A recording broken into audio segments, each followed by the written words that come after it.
तर नमस्कार गाववाल्यांनो, ह्यो आमचो हा नाटळ गाव आणि ही नाटळ गावामधली विकासवाडी पूर्ण डोंगरात वसलेले अगदी निसर्गरम्य. तर चला आज आमच्या शेजाऱ्यांका भेटाया.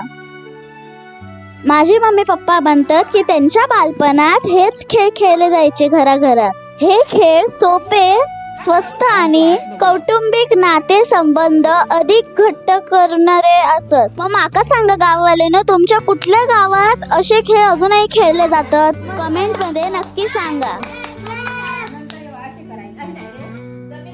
घोडो घोडो असो करतो तुला